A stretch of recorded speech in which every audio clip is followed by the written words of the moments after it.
Salam sejahtera my boys and my student. Kita bertemu lagi. Kali ini cikgu nak sambung di unit 11 Malaysia unggul di mata dunia. Apakah usaha yang boleh diambil untuk mengharumkan nama negara? So dalam chapter ni kita nak membincangkan bagaimana nama negara kita yang dicintai ini dipandang tinggi di peringkat dunia. So dalam chapter ni cadangan nilai ialah patriotisme, of course paling penting untuk kita menyanjungi negara kita, menyayangi negara kita, patriotisme. Kerajinan, berdikari, keberanian dan hemah tinggi. Okey, ini adalah nilai-nilai yang diperlukan untuk kita sebagai individu memartabatkan nama negara Malaysia yang dicintai. Dalam page ni kita tengok ada bangunan bawah ni, ada bangunan tinggi. Yang bawah ni apa dia? Walaupun kita di Taiping, this remind us Taiping Central. Tengok dia punya bentuk lebih kurang macam kita punya Taiping Central Mall. Tapi sebenarnya ialah di KLCC, di Suria KLCC. Ini ialah shopping mall di bawah menara berkembar yang yang kita sama-sama sayangi, menara berkembar negara kita ni.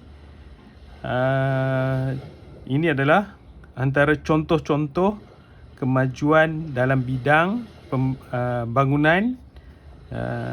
Ini kalau tak silap saya menara Maxis ni.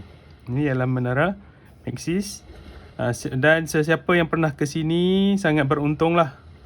Cikgu tak tahu dah beberapa kali dah, tak tahulah berapa kali dah datang ke sini. Tak tahu nak pergi mana, datanglah ke KLCC, seronok sana. Okey? Kenapa kena seronok pergi sini? Cubalah pergi sekali. Kalau you rasa seronok, seronoklah di sana. Alright.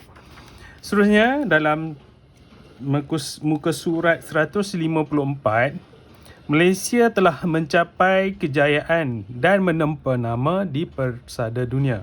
Of course, nama Malaysia di peringkat antarabangsa bukan lagi asing. Malahan kalau kita dalam peperangan baru-baru ni, di mana Israel telah menyerang Syria ataupun Palestin, nama Malaysia juga bukan diherdik, macam diejek oleh askar-askar ataupun askar-askar Israel, sebab antara kita menyokong ataupun kita menyebelahi Palestin yang telah ditindas, dibom. Jadi antara benda yang you boleh search dalam internet, dia tulis Malaysia koyak. So kita yang first buat Israel koyak, and then dia pusing, dia kata Malaysia koyak. So itu menunjukkan walaupun benda tu tak berapa baik, tapi dalam kita kena tukar aspek pandangan, perspektif kita. Itu menunjukkan walaupun Malaysia ni negara yang kecil, hanya tak berbuat apa pun, kita hanya menyatakan kita tak sokong Israel dalam usaha dia untuk mengebom Palestin. Kita hanya menyatakan kita tidak menyokong, tapi nampak gayanya suara kita tu didengari dan ada tindak balas daripada warga Israel. Banyak video di TikTok, di YouTube, you cuba cari, you akan jumpa. You tulis Israel koyak. So banyak ada tagline dia Israel koyak. So tak perlulah saya tunjuk dekat saya punya tab hari ni, you boleh cari sendiri. So itu adalah isu yang agak sensitif. Okey, kenapa? Dalam bidang industri, of course, antara negara yang industri perindustrian negara kita antara yang terbaik di dunia sebenarnya. Kalau ramai yang masih tak sedar benda ni. Dari segi industri, bukan sahaja otomotif, dari segi electronics, engineering, computer engineering, kita antara yang terbaik di dunia. In fact, ramai engineers di Malaysia ni contribute to the world. Engineer yang berasal orang Malaysia. Maksudnya lahir kat Malaysia, belajar kat Malaysia, graduate kat Malaysia and then contribute to the world. Ada ramai sebenarnya. Nama-nama ni tak dicanang sebab dia hanya untuk ada kepentingan syarikat. Kalau kita canangkan nama orang tu bukan nama syarikat, saya bagi contohnya syarikat Intel. Intel yang berada di Pulau Pinang satu ketika dulu adalah tempat R&D, Research and Development. Di situ ramai jurutera, designer berasal dan orang Malaysia. Belajar di Malaysia, cakap bahasa Melayu, lahir kat Malaysia, makan masakan Malaysia, tapi produk yang dihasilkan diedarkan di seluruh dunia. Cuma benda tu tak dicanangkan oleh Intel Malaysia. Sebab apa? Dia melibatkan dari segi maruah syarikat. So industri otomotif ni yang kita boleh nampak sebab kita kereta kita dieksport ke luar negara. Kalau tengok di dalam gambar ni ialah gambar apa ni? Proton X70. Bagi cikgu, X70 ni tak bolehlah kita nak banggakan sangat. Sebab kita hanya memasang produk yang telah dihasilkan oleh Geely, syarikat Geely. Apa yang kita boleh banggakan yang sepenuhnya dari segi chassis, dari segi design, dari segi engine dihasilkan di Malaysia dan berada di tempat-tempat tertinggi dalam kejuaraan terutamanya kejuaraan rally ialah Proton Iris. Ramai orang tak sedar benda ni. Itu adalah fully produk Malaysia, buatan Malaysia dan sangat bagus. Tapi disebabkan dari segi bisnes produk tu tak membawa banyak keuntungan, so dia tak di highlightkan di peringkat antarabangsa ataupun di peringkat Malaysia pun tak di highlightkan sangat pun. Kita lebih Proton nowadays lebih kepada fokus kepada X70, X50 dan the new products, new coming soon punya models. Bukan tak bagus, tapi not so much yang kita boleh banggakan sangat. Tak terlalu banyak yang boleh kita banggakan. Ambil produk orang, bubuh jenama Proton. So tak boleh dibanggakan sangat. Tapi apa kelebihan dia? Banyak juga kelebihan dia. Cikgu dah lari tajuk ni. Kelebihan dia, kita akan dapat produk bertaraf dunia dengan harga yang lebih murah, latest technology without any R&D. So banyaklah kelebihan lain. Tapi tak mau bincangkan benda tu. So antara benda yang dipandang tinggi di peringkat dunia ialah bidang perindustrian. Industri pemakanan, banyak produk kita pergi ke luar negara. Durian nowadays pergi the whole world. Durian di Malaysia kita kata mahal. Kita katakan Musangkin sekarang nowadays hari ni tahun 2021 harganya sekitar 40 ke 50 ringgit sekilogram. Tapi di Australia, tak silap saya, $300 satu kilogram. 300 ringgit. 300 ringgit satu kilogram. So still antara buah yang mahal, produk daripada Malaysia. So kita kena mempertahankan produk-produk ni. Sebab apa? Kita bersaing dengan negara terdekat. Kita bersaing dengan Indonesia. Kita bersaing dengan Thailand yang produce benda yang sama. Okey. Dalam bidang pengangkutan dan perhubungan, okey, lapangan terbang bertaraf dunia, of course kita ada KLIA. Tapi KLIA sekarang bersaing dengan kita sangat bersaing dengan Singapore. So kita jangan terlalu leka. Kita ada KLIA dan kita membanggakan KLIA. It's good kita ada KLIA, tapi kita kena keep improving. Sistem jaringan jalan raya yang baik, ya, of course kita antara negara ASEAN yang mempunyai sistem jaringan jalan raya yang terbaik antara negara-negara ASEAN. Kita tolak Singapura sebab Singapura negara yang kecil, pulau yang kecil. Jadi of course dia senang nak buat jalan raya. Tapi kita daripada utara Perlis sampai ke selatan Johor Bahru ada berapa banyak banjaran, ada banyak tanah rata, berapa banyak gunung kita kena rentas, tapi kita still boleh speed dari Perlis sampai ke JB. Kalau siapa pernah bawa kereta laju, I think within 6 to 8 hours dah boleh sampai Bukit Kayu Hitam ke Johor Bahru. Memang boleh sampai. So, antara yang terbaik lah tu. Begitu juga di Sabah Sarawak. Sekarang ni tengah rapid kita buat Pen Borneo punya lebuh raya. Itu pun antara yang terbaik. So dalam bidang pengangkutan, kita antara yang terbaik di rantau ASEAN. Begitu juga di dunia. Kita pergi ke bidang kesukanan, of course. Malaysia menjadi tuan rumah banyak sukan, Commonwealth, SEA Games, Formula 1. Nowadays no more Formula 1. So apa yang kita boleh buat bila kita sudah mungkin akan datang Malaysia sedang buat mungkin lita untuk Formula E. Nowadays Formula E for electrics punya kereta untuk bersaing di peringkat Grand Prix sedang berkembang pesat. Mungkin Malaysia juga dalam perancangan ke arah situ, kita tak tahu. Kita ada banyak melahirkan juara-juara dunia. Badminton di Chong Wei lah yang terbaru, yang latest, yang boleh kita banggakan sehingga peringkat Olimpik.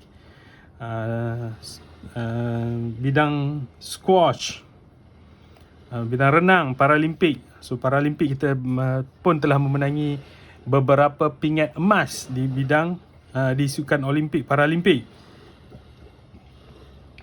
So antara yang lain yang kita ada dalam bidang sukan, kita lita lumba bertaraf antarabangsa, of course. Sepang circuit tu memang bertaraf antarabangsa, tapi teknologi kesukanan ni berkembang dengan pesat. Kalau kita just seronok dengan apa yang kita ada, mungkin kita akan ke belakang. So kita kena keep improving kita punya lita pun. So kita tengok dalam bidang sains dan teknologi, sistem satelit komunikasi dan program angkasawan negara. Ni kita telah berjaya buat hantar seorang warga Malaysia menjadi angkasawan, pergi ke space. Okay, of course benda ni bukan murah dan memerlukan ketahanan fizikal, ketahanan mental, kecerdasan otak yang tinggi untuk melayakkan seseorang warga kita menjadi angkasawan. Okay.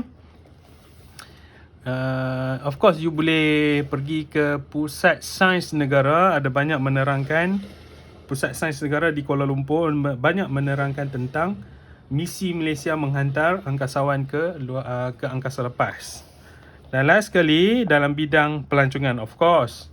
Dalam bidang pelancongan, Malaysia ada banyak tempat-tempat yang menarik. Bukanlah tempat yang tercantik dalam dunia, bukanlah tempat yang paling seronok shopping dalam dunia, tapi we have everything.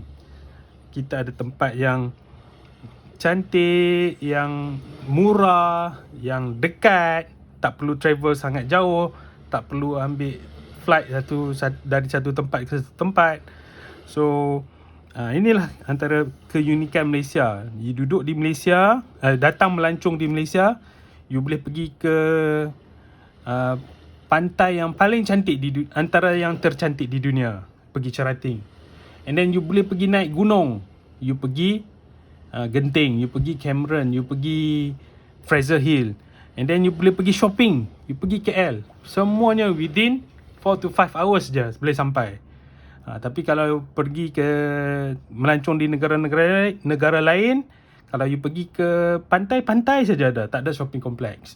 Kalau you pergi tempat pergunungan tinggi, you akan dapat gunung saja. Nak pergi ke tempat lain ambil mungkin you kena naik flight pula. Tu di Malaysia tak perlu. Daripada jaringan jalan raya kita boleh sampai ke semua tempat-tempat tersebut. Okay, so seni bina kita unik, tapak warisan dunia. Okay.